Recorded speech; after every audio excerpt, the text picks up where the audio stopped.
So welcome back to my channel short trade. और आगे बढ़ने से पहले आपसे रिक्वेस्ट करूंगा सब्सक्राइब ज़रूर से कर लीजिएगा, क्योंकि इस तरह की इन्फॉर्मेशन आपको इस चैनल पर डेली बेसिस पर मिलती रहती है। आज हम बात करने वाले हैं IDFC फर्स्ट बैंक के बारे में। आपके पास स्टॉक है, कमेंट करके बताना, क्योंकि अगर आप शेयर होल्डर ऑलरेडी हैं तो आपके लिए तो डेफिनेटली न्यूज़ है काम की। ये स्टॉक में लास्ट ट्रेडिंग डे पर 2.5% के समथिंग की गिरावट और स्टॉक ऑलमोस्ट 66 रुपये के आसपास हमें ट्रेड करता हुआ नजर आ रहा है। चलो, लास्ट ट्रेडिंग डे पर गिरावट है, कोई बड़ी बात नहीं है, पूरी मार्केट की कंडीशन ऐसी थी तो ये स्टॉक गिर गया तो कौन सी बड़ी बात हो गई। लेकिन प्रॉब्लम यहाँ पर ये एक दिन की गिरावट नहीं है, प्रॉब्लम है अब जो इसमें न्यूज़ आई है वो, उसके चलते शायद स्टॉक में आपको गिरावट देखने को मिल सकती है। अब बहुत से लोग जिन्होंने मेरी लास्ट वीडियो देखी है, 4 दिन पहले मैंने वीडियो अपलोड की थी, मैं आपको दिखा देता हूँ यहाँ पर, ये देखिएगा अभी यहाँ ये रही 4 दिन पहले, ये देखेंगे आप IDFC फर्स्ट बैंक क्यों ब्रोकर्स खरीदने की सलाह दे रहे, नेक्स्ट टारगेट क्या होगा।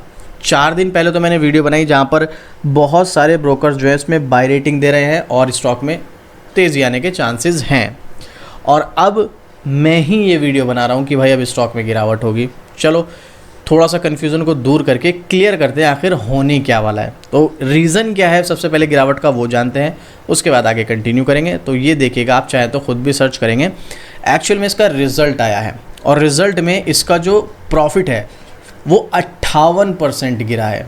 58% मतलब आधे से भी कम हो गया है, जो कि एक्चुअल में नेगेटिव न्यूज़ है भाई कंपनी के लिए, कि जिसकी वजह से स्टॉक में गिरावट देखने को मिल सकती है। लेकिन अब समझ में एक बात ये आनी चाहिए कि यहाँ पर ब्रोकर्स को तो इतना तो अंदाज़ा होगा कि भाई स्टॉक में कैसी सिचुएशन हो सकती है, कितना जो है कितनी रिज़ल्ट गिर सकता है, मैक्सिमाइज़ करते हैं ना वो। तो ऐसा तो बहुत सारे ब्रोकर्स को अनुमान होगा, फिर भी ब्रोकर्स ने यहाँ पर बाय रेटिंग क्यों दी, ख़रीदने की सलाह क्यों दी, और अगर किसी ने इस स्टॉक को बाय कर लिया तो उनका क्या होगा, है ना क्वेश्चन। तो चलो पहले ये आर्टिकल पढ़ते हैं आखिर मैटर क्या है। देखिएगा आप यहाँ पर IDFC first bank Q4 result जारी, मुनाफा 58% लुढ़क कर 304 करोड़ पहुँचा, NI में 9% की तेज़ी, मंडे को रखे नज़र। चलिए देखते हैं क्या है मैटर, उसके बाद मैं आपको बताऊंगा आगे क्या करना चाहिए। मेरा पर्सनल ओपिनियन होगा। वैसे तो देखो, मैं आपको हमेशा एक ही बात बोलता हूँ, किसी भी स्टॉक में आपको एंट्री लेनी हो, एग्जिट लेनी हो, एक बार अपने फाइनेंशियल एडवाइज़र से सलाह ज़रूर ले लेना, उसी के बाद आप डिसीजन लेना। क्योंकि देखो, फाइनेंशियल एडवाइज़र से सलाह लेनी इसलिए ज़रूरी होती है क्योंकि फाइनेंशियल एडवाइज़र की एनालिसिंग थोड़ी सी अलग होती है। और अगर आपको नहीं फिर भी कुछ समझ आ रहा है, कोई डाउट है, कोई क्वेश्चन है, तो आप कमेंट करो, मैं आपके हर कमेंट का रिप्लाई करता हूँ। तो डेफिनेटली कोशिश करूँगा आपका जो भी डाउट है उसको क्लियर कर सकूँ। तो यहाँ पर नेट इंटरेस्ट इनकम में भी गिरावट देखने को मिली है। मंडे को IDFC फर्स्ट बैंक में जो है शेयर में बढ़ेगी इक्विटी। IDFC फर्स्ट बैंक ने बताया कि मार्च क्वार्टर में उनका नेट इंटरेस्ट इनकम भी सालाना आधार पर 9.8% से बढ़कर 4907 करोड़ के लेवल पर पहुंच गया है, जो कि एक साल पहले 4469 करोड़ के आसपास था। ओवरऑल देखा जाए तो IDFC फर्स्ट बैंक के मार्च क्वार्टर का रिजल्ट निराश करने वाला रहा है। डेफिनेटली भाई 58% की गिरावट प्रॉफिट में बहुत ज़्यादा होती है।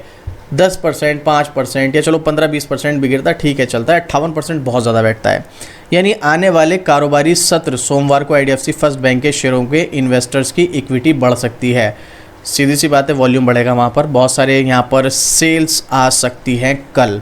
लेकिन हमेशा की तरह एक ही बात बोलूँगा, वीडियो पूरी देखना और समझना, उसके बाद अपना डिसीजन लेना, ठीक है। मैं आपको बता रहा हूँ क्यों, दोनों चीज़ें बताऊंगा, ब्रोकर्स वाला भी और ये इसका न्यूज़ का क्या इंपैक्ट पड़ेगा। फाइनली हमें इस स्टॉक को होल्ड करना चाहिए, एग्जिट करना चाहिए, सब कुछ आपके साथ डिस्कस करूंगा।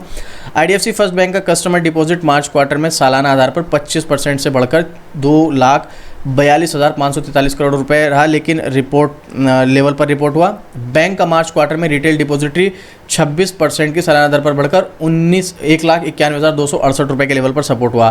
कासा की बात अगर हम करें, कासा इनके current account and saving account, तो 24% जो है इनके जो मतलब जो डिपॉजिट होता है, पैसा जो डिपॉजिट करते हैं करंट अकाउंट और सेविंग अकाउंट में, वो 24% की बढ़ोतरी देखने को मिली है ईयर ऑन ईयर बेसिस पर, जो कि अच्छी बात है भाई, क्योंकि लोग यहाँ पर पैसा डाल रहे हैं बैंक में, ये अच्छी बात है, ठीक है। और कासा के डिपॉजिटरी मार्च क्वार्टर में 46.9% के लेवल पर रिपोर्ट हुआ है, मतलब इसमें तो बढ़ोतरी देखने को मिली है, अच्छी बात है ये। एडवांस और लोन का देखो, सबसे इम्पोर्टेंट जो बैंक जिससे कमाता है वो लोन ही होता है। दो ही चीज़ होती हैं, एक तो भाई बैंक जो है वो लोन प्रोवाइड करता है जिसके बदले उसको इंटरेस्ट मिलता है, दूसरा जो स्टॉक जो कंपनीज में लोग पैसा डालते हैं या बैंक में पैसा डालते हैं, वो बैंक अपने पास पैसा नहीं रखता है, उसको म्यूचुअल फंड के थ्रू, ठीक है, या फिर किसी जो अपनी स्कीम्स वगैरह है उसके थ्रू इन्वेस्टमेंट करता है जिससे उनको इंटरेस्ट आता है।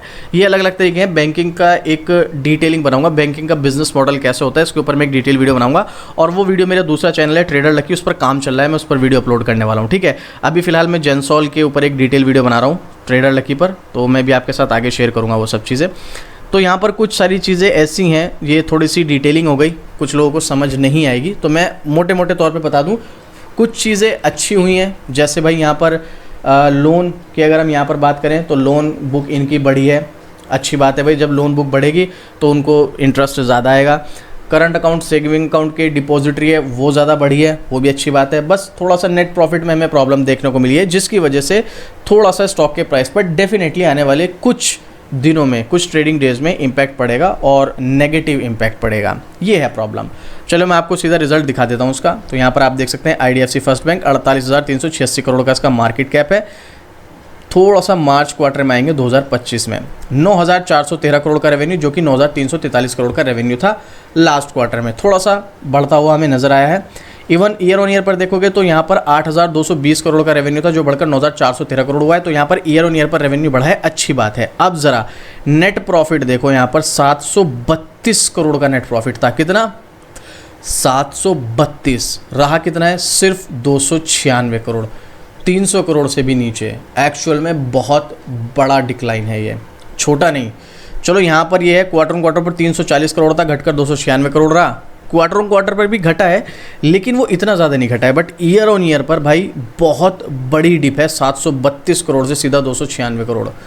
तो ये नेगेटिव न्यूज़ है, जिसका इम्पैक्ट आने वाले कुछ ट्रेडिंग डेज पर डेफिनेटली पड़ने वाला है।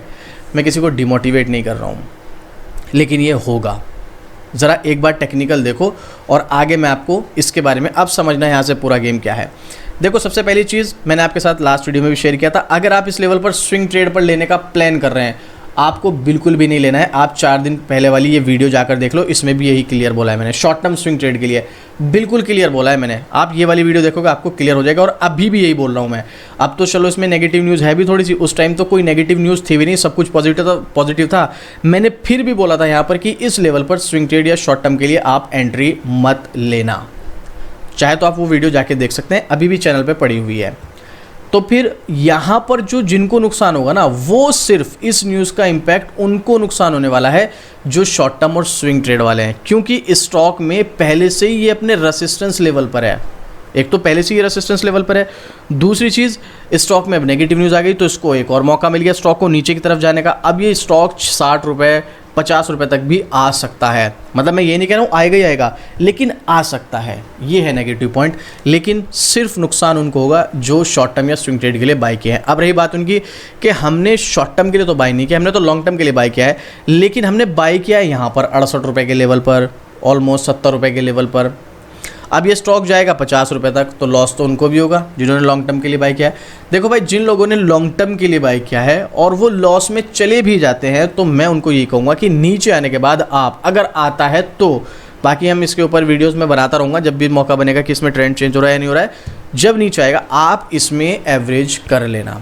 एवरेज करने से फ़ायदा क्या होगा, आपका प्राइस एवरेज हो जाएगा। जो 70 रुपये का शो रहा है वो आपको 65 रुपये 64 रुपये 63 रुपये ऐसे इसके आसपास आ जाएगा। उसके बाद जब स्टॉक ऊपर जाएगा तो आपका लॉस भी रिकवर होगा और आपको प्रॉफिट भी होगा। लेकिन ये सिर्फ उनके लिए जिनको लॉन्ग टर्म है। शॉर्ट टर्म के लिए मैंने पहले भी मना किया था और यहाँ पर भी मैं मना कर रहा हूँ अभी भी। अब तो मना कर ही रहा हूँ भाई, अब तो खैर नेगेटिव न्यूज़ है ही। अब ये है कि जब ब्रोकर्स को पता था कि मार्केट ऐसे जा सकती है, अनुमान थोड़ा सा चलो गलत हो जाता है, लेकिन थोड़ा बहुत तो ही रहता है ना कि भाई मैक्सिमाइज तो ये कि इतना तो जा ही सकता है, तो ब्रोकर्स को थोड़ा सा अनुमान ज़्यादा रहता है। उसके बिहाफ पर भी यहाँ पर बाय रेटिंग दी गई। तो भाई ये जो ब्रोकर्स ने यहाँ पर रेटिंग दी है, जो टारगेट दिए हैं वो दिए हैं अगले 1 साल के हिसाब से। अब आपको क्या लगता है, ये जो स्टॉक का रिजल्ट आया है इसके बिहाफ पर क्या स्टॉक 1 साल तक सीधा नीचे जाता रहेगा? आपको क्या लगता है वो आप मुझे कमेंट करके बताइएगा, क्योंकि मुझे ऐसा लगता है स्टॉक में डेफिनेटली देखो गिरावट आएगी, लेकिन ये टेम्परेरी गिरावट होगी, सिर्फ शॉर्ट टर्म और स्विंग ट्रेड वालों के लिए, लॉन्ग टर्म वालों के लिए नहीं होगी। कुछ दिनों बाद स्टॉक स्टेबल हो जाएगा, चाहे वो कंसोलिडेशन जाए चाहे वो वापस से ऊपर जाए, लेकिन कुछ टाइम बाद स्टॉक में डाउन ट्रेंड जो है वो बंद होने वाला है इस न्यूज़ के आने के बाद भी, थोड़े दिन की प्रॉब्लम के बाद सब कुछ नॉर्मल हो जाएगा। इसीलिए यहाँ पर जो टारगेट दिए गए हैं लॉन्ग टर्म के पर्पज से दिए गए हैं, तो आप लॉन्ग टर्म के पर्पज से अगर एंट्री ले भी लिए हैं तो नीचे आने के बाद आप इसमें एवरेज कर लेना, फायदे में रहोगे। बाकी ये मेरा पर्सनल ओपिनियन है, मैं किसी को रिकमेंड नहीं कर रहा हूँ आप मेरे कहने पे से स्टॉक में एंट्री लो या एग्जिट करो या आप इसमें एवरेज करो, ये आपका पर्सनल ओपिनियन है।